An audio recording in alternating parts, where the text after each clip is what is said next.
Start with your kids. 4 words delivered with the kind of calm precision that makes defensiveness sprint to the surface, and Kody did not disappoint. The response arrived exactly as expected, a tightly wound monologue designed to sound reflective while carefully ensuring no actual responsibility survives the journey. The relationship with his children, according to this performance, did not deteriorate because of individual choices, neglect, or repeated emotional absenteeism. No, it was merely the situation, a shared atmospheric event that simply happened to everyone at once. The subtext is almost elegant in its self-protection. Nothing was done wrong or offensive, but there is still pain, and there is still a willingness to have that conversation and hold that space, provided someone else does the inconvenient part, namely, instructing the children to reach out, initiate, and repair. And then comes the masterpiece of contradiction. Outsiders should not be involved because that would be triangulation. Yet, those same outsiders are welcome to advise the children to communicate. Translation: do the work, deliver the results, and refrain from being present for any of it. This is not growth. It is ego wearing a therapy vocabulary costume. The insistence that the collapse is primarily the byproduct of wives leaving conveniently preserves the central fantasy. Kody is not a father who failed to maintain relationships. He is merely a man caught in unfortunate circumstances. That framing would be compelling if it were not paired with the ongoing expectation that everyone else must manage his relationships for him. The same pattern shows up in the fixation on apologizing to Christine, less a meaningful act of repair and more a personal cleansing ritual. These apologies read as absolution-seeking, the kind offered not because the recipient needs them, but because the speaker wants to feel healed, without having to do the harder work of accountability. Christine, of all people, is hardly the missing ingredient in his emotional rehabilitation. David's comment landed because it refused to indulge the distraction. If forgiveness is the goal, reconciliation with the children is the proof of effort. Not a neatly phrased statement about intentions, not a camera-ready appeal to shared hardship, and certainly not a demand that others facilitate access while staying out of the room. Kody's irritation at being told the obvious was visible even while he attempted composure, because the remark punctured the narrative. The ensuing comparison, 2 years versus 26, was meant to establish authority, as if longevity alone equals understanding. It does not. 26 years of proximity are irrelevant when time was not spent learning, listening, or prioritizing. If the relationship had been valued with the intensity now demanded from everyone else, it would not have been so easy to lose.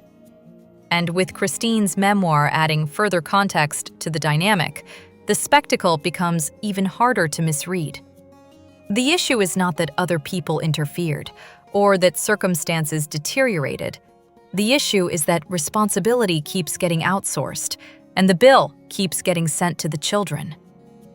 David's sudden decision to present Moab as a happy place in front of Kody was less a heartfelt revelation and more a tidy little marketing placement. Especially convenient when, right on cue, Christine announces that bookings are open. The timing is not subtle. It is the sort of choreography that makes reality television feel like a long-form commercial with occasional emotional punctuation. This season in particular has the unmistakable aroma of one publicity stunt after another, with the cast drifting from storyline to sponsorship like professionals following the money rather than the plot. The racetrack outing even invites the kind of suspicion these productions earn when they stop trying to look organic. It would be entirely unsurprising if David's family had a financial stake in the venue.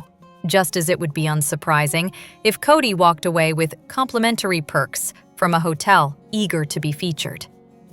At a certain point, the pattern becomes hard to ignore. The brand has always leaned toward monetization.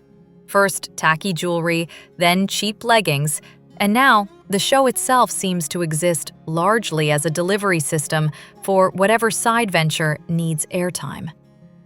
None of this requires denying that Moab genuinely matters to David. If the couple married there, then yes, it is obviously going to be special, and the sentimental value is perfectly plausible. The issue is not the affection for Moab.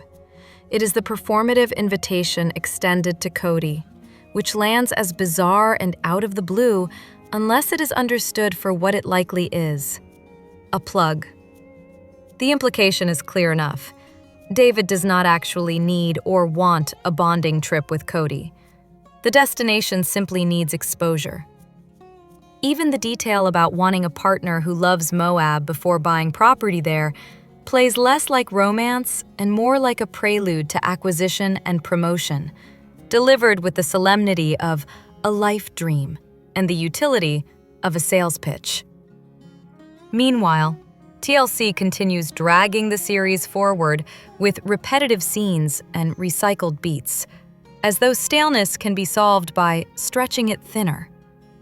The most frustrating part is that the emotional moments, the ones that might still have some narrative value, are handled with the same cautious blandness. Christine, for instance, could have ended the entire permission dynamic with one calm sentence: healed, happy, and not seeking approval to move on. Instead, the show circles the issue until it is exhausted, then returns for another lap. And Kody's conveniently timed apology arc reads less like growth and more like strategy. A book release approaching, a tell-all looming, and a sudden interest in positioning allies, Mary included, before the next round of public scrutiny. If the goal is renewal, the playbook is obvious. Manufacture a redemption veneer, attach it to the next promotional cycle, and hope viewers confuse repetition for momentum. In that light, using apology time to advertise the Moab property almost counts as efficiency. At least it is honest about what the show has become. If the Airbnb promotion helps recoup money Christine lost while Kody and Robin benefited, then fine. Let the bookings roll in. At this stage, the most satisfying twist available is watching the side hustles earn back what the family dynamic allegedly took. Kody Brown's apology routine has all the emotional substance of a corporate "regret any inconvenience" statement. Except the inconvenience happens to be the demolition of multiple marriages and the collateral damage to a dozen children. An apology, in this context, is not a decorative accessory for a redemption arc. It is a specific admission of the central harm, stated plainly, without evasions, substitutions, or convenient distractions. The only apology that matters starts with the obvious. The decision to live full-time with Robin during COVID, effectively converting a plural marriage into a single household arrangement while continuing to demand the language and benefits of plural commitment. After more than 3 decades of marriage, the preference was not subtle. It was operational. Words and actions repeatedly communicated that one wife ranked as the real partner, while the others were demoted to legacy obligations. Any adult could predict the outcome.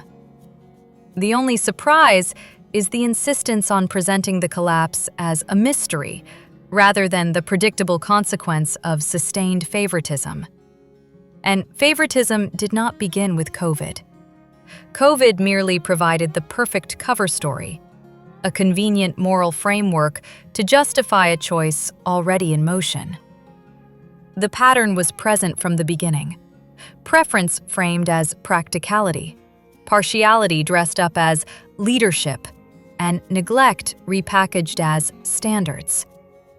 The current apology tour, arriving after years of entrenched behavior, reads less like remorse and more like damage control performed for optics. Too little, too late is not a cliché here. It is an accurate diagnosis. If an apology is meant to be credible, it must confront the tactics used to keep the imbalance intact. That includes pitting the wives against each other, encouraging rivalry, and then blaming them for the dysfunction that predictably followed.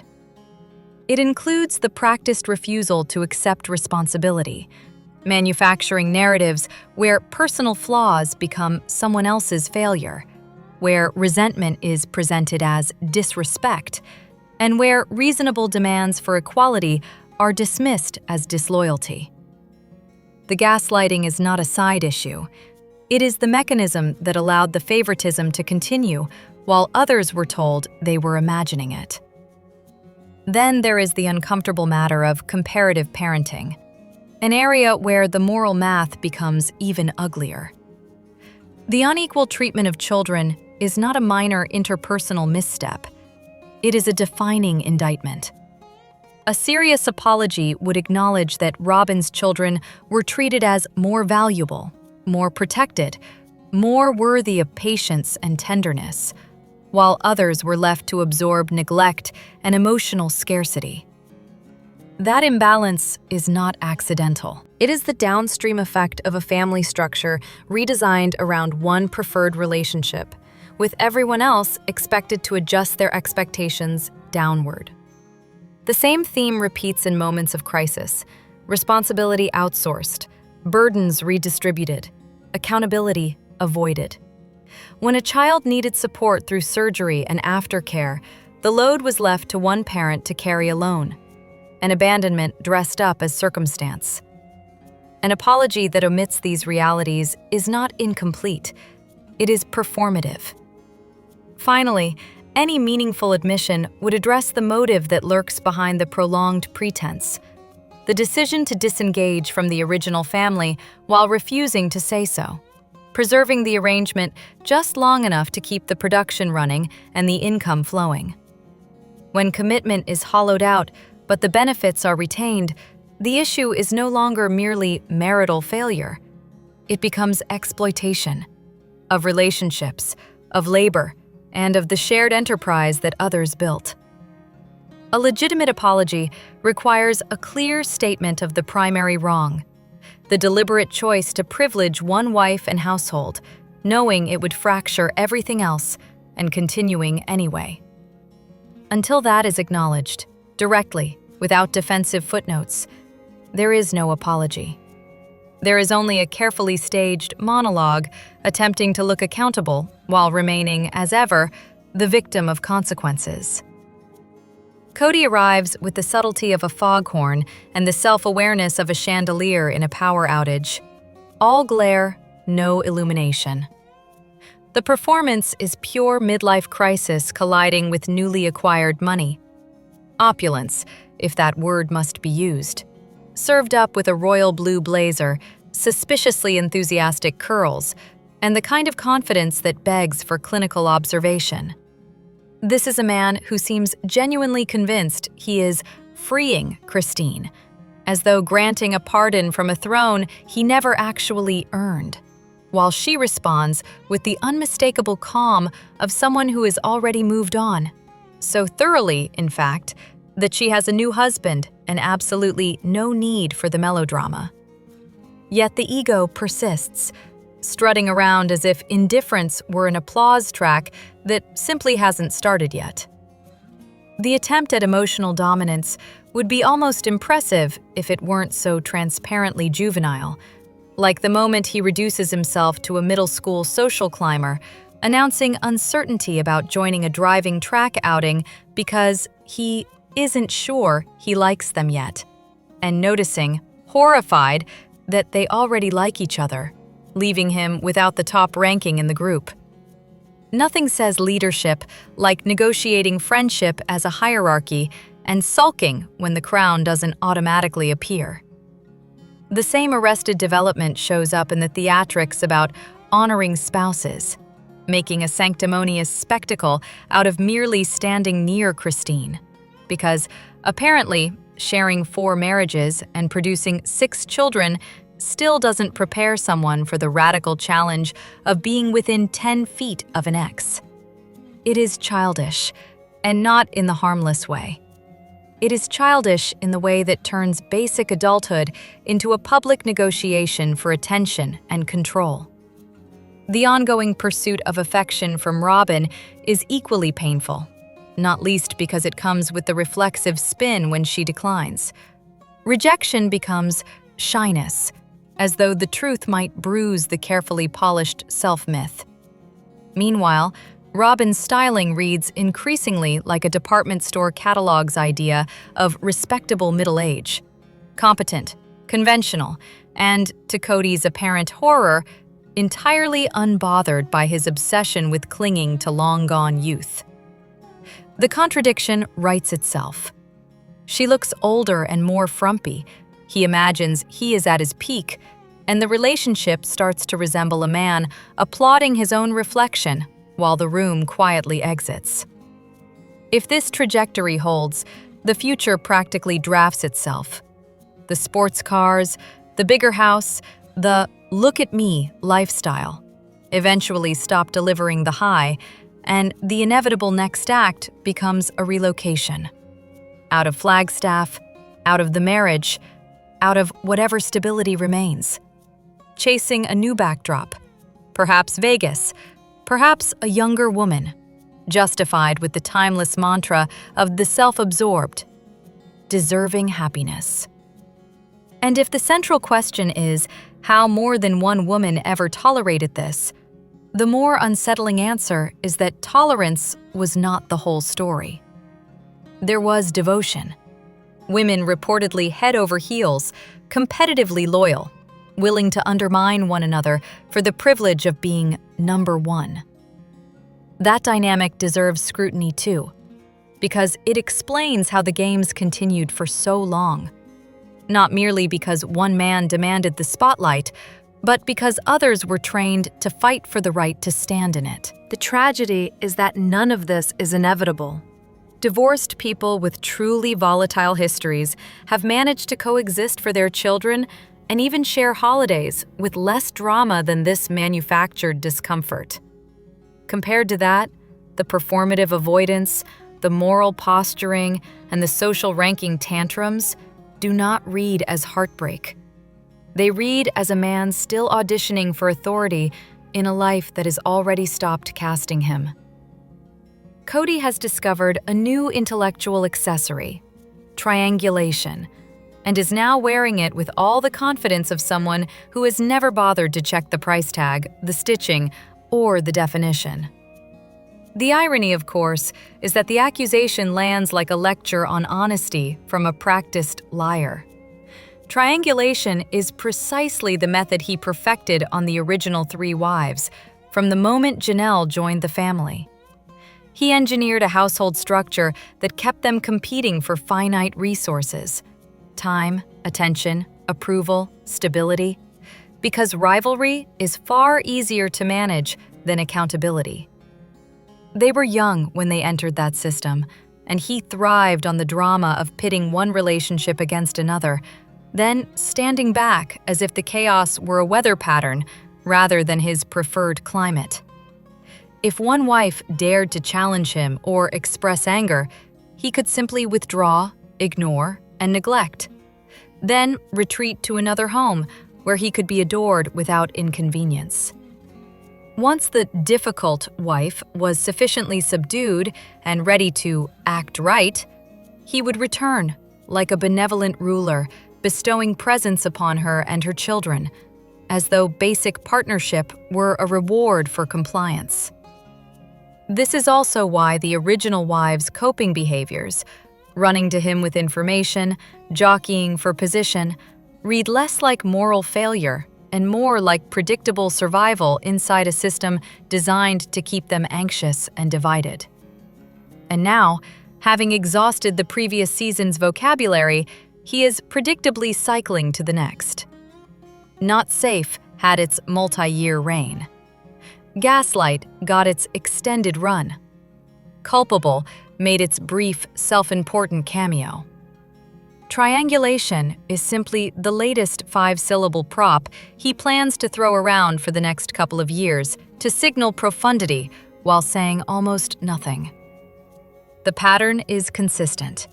He hears a word that sounds intelligent, never confirms its meaning, and repeats it until it becomes background noise, delivered with the solemn cadence of someone reciting Shakespeare, convinced that pronunciation equals insight. The performance suggests rehearsal rather than reflection. Therapy terms deployed like scripted lines, carefully chosen to sound sincere without requiring actual responsibility. When David interrupts, the irritation is immediate. Not because the point was challenged, but because the script was disrupted, forcing improvisation. The result is the same old dodge dressed in clinical language, a non-apology paired with a counterattack, insisting the children must meet him halfway, as if the burden of repair belongs equally to the people he wounded. Even while attempting to sound conciliatory, the message remains unmistakable. Stop shit-talking. Stop referencing the parts that make him look bad. Stop reacting to the harm, and perhaps the camera, along with the consequences, will finally move on. Christine's expression says what the speech cannot. This is difficult to take seriously. David's face suggests the more charitable task of translating vague, self-serving rhetoric into something coherent.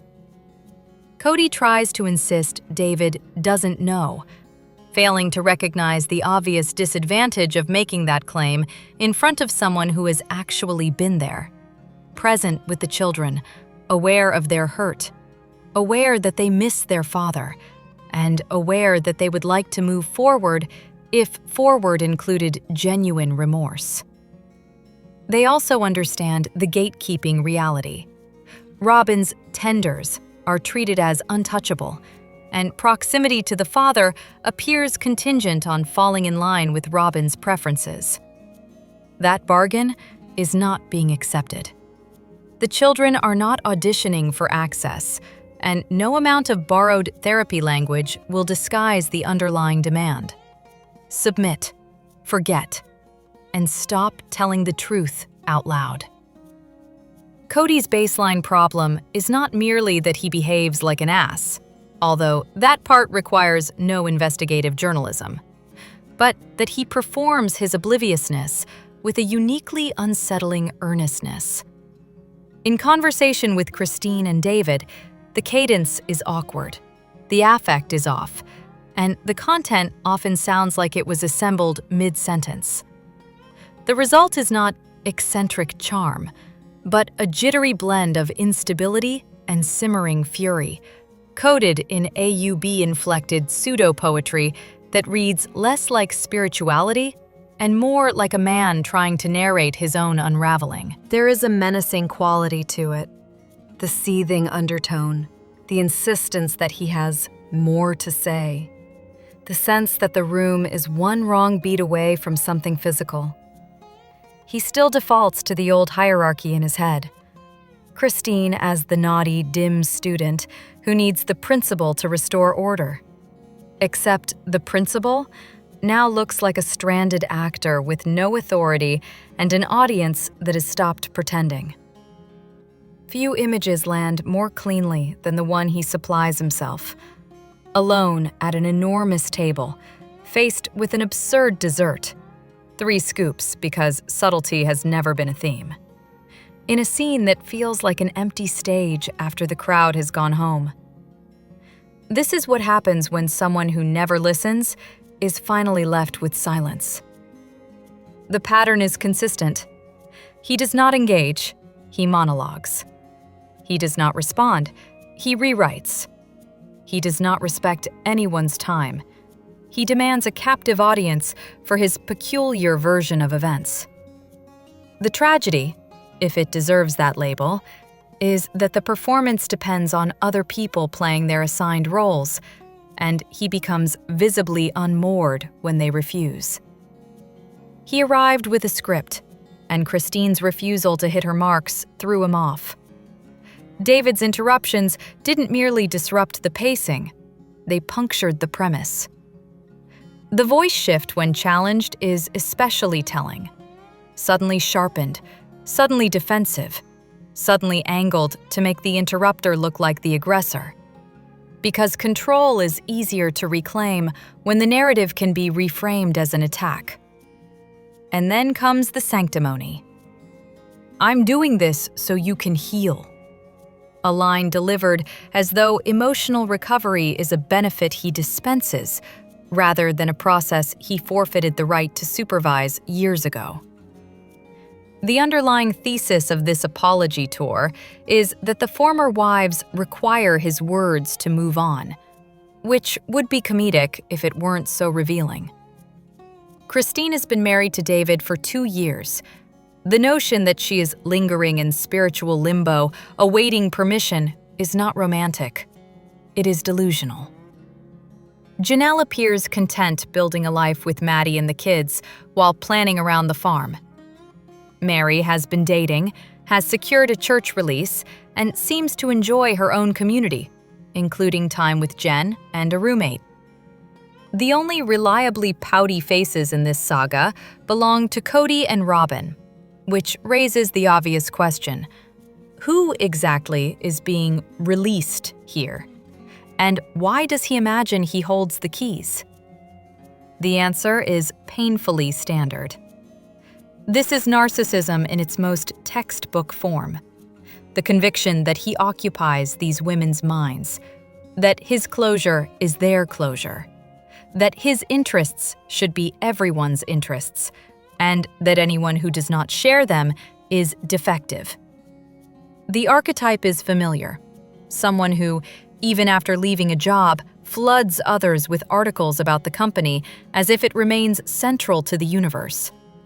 Someone who cannot name the workplaces that actually matter to the people around him, yet still berates them for not knowing niche topics like electronics or aerospace. Someone who measures intelligence by proximity to his own obsessions. The point is not that he is passionate. The point is that he is incapable of recognizing other people as separate, self-governing adults. That is why the self-image remains absurdly grand. He behaves as though charisma radiates from him by natural law, as though the sun rises and sets on his opinion of himself, as though even his conspicuously prominent front teeth are a supporting cast in the legend. It also explains why the setting feels so staged. Las Vegas as the backdrop, a fancy hotel nearby, a racetrack in reach, mutual friends in the orbit, and a restaurant selected for its sheen.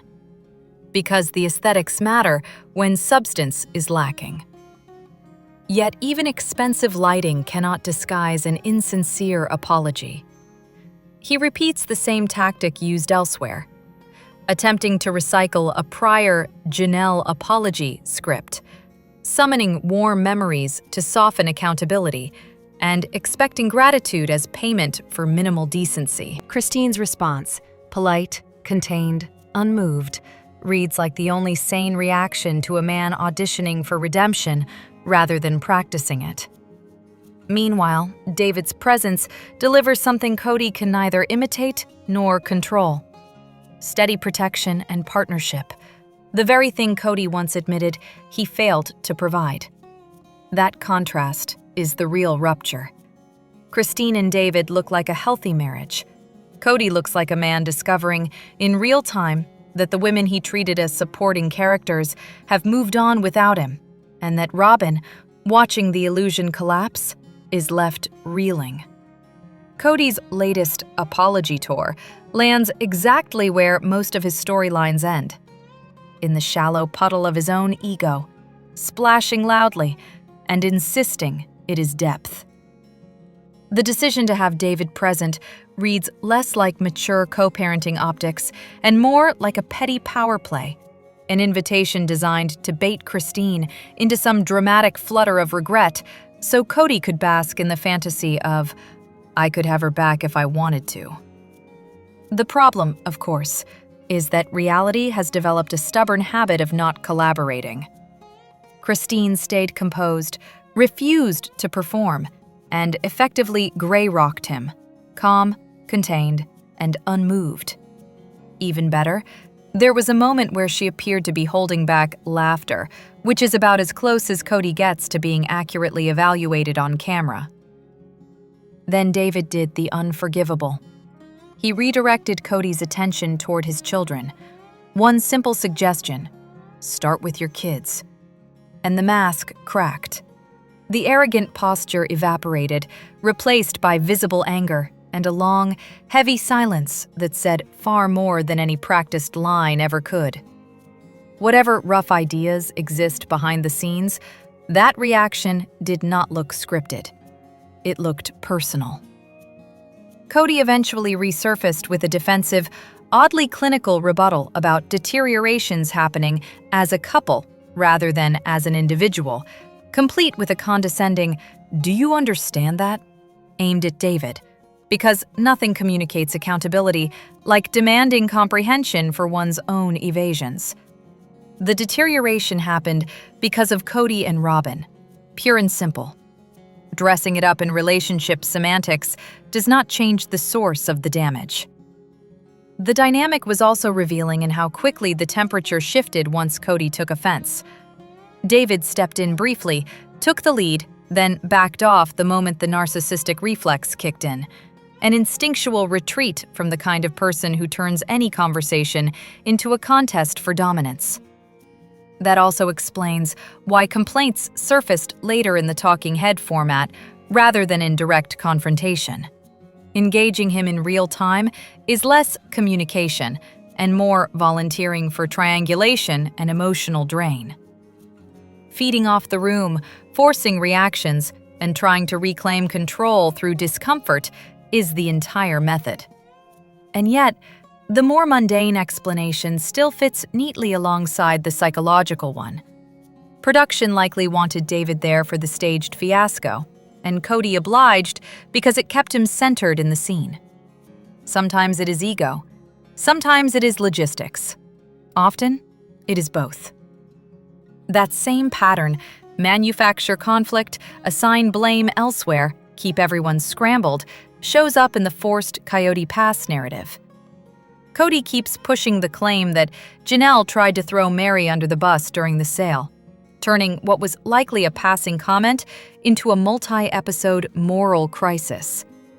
The objective is transparent: divide the women, relocate accountability, and turn a financial mess into a personal betrayal. It is manipulation, not revelation. Mary and Janelle's cordial FaceTime interaction did not read like two people meeting for the first time on a complicated topic. It suggested an existing channel of communication, one that Kody would prefer to pretend does not exist. The facts offered undermine Kody's preferred storyline. Janelle went out of her way to explain the situation on the ground and advised Mary to lawyer up, hardly the opening move for someone attempting sabotage. The idea that Mary was holding things up also clashes with the suggestion that the real sticking point involved an NDA, conveniently reframed as Mary being difficult rather than Kody attempting to control terms. Add the detail that Robin was allegedly the last to sign, and the picture becomes even clearer. The show could confront that inconvenient sequencing, but the expectation is that it will not, because the host will not press it, and Kody will respond to scrutiny the way he always does, by sulking, stonewalling, and acting like accountability is a personal attack. This is not new behavior. It is the same old playbook, just deployed after the exits. Twist the narrative, pit the women against one another, and cling to whatever control remains now that the marriages are gone. The 82-episode arc treatment of a minor remark, something as simple as sell and distribute later, is exactly how a manipulator turns ordinary problem-solving into weaponized drama. The goal is not resolution. it is division. Meanwhile, the quieter details tell a different story. Mary and Janelle appear to maintain a basic level of trust, particularly where the children are concerned. They are not presented as best friends, but as people capable of cooperation and mutual respect, especially in how they discuss the kids. In scenes around family grief, the positioning and interactions suggest alignment rather than hostility. They seem content to let Kody's behavior speak for itself, while also keeping him unaware of the true extent of their communication, an entirely rational strategy when dealing with someone who treats information as leverage. And when Kody starts lecturing about triangulation, it lands as accidental self-incrimination. The loudest warnings often come from the person most practiced in the tactic. Subscribe.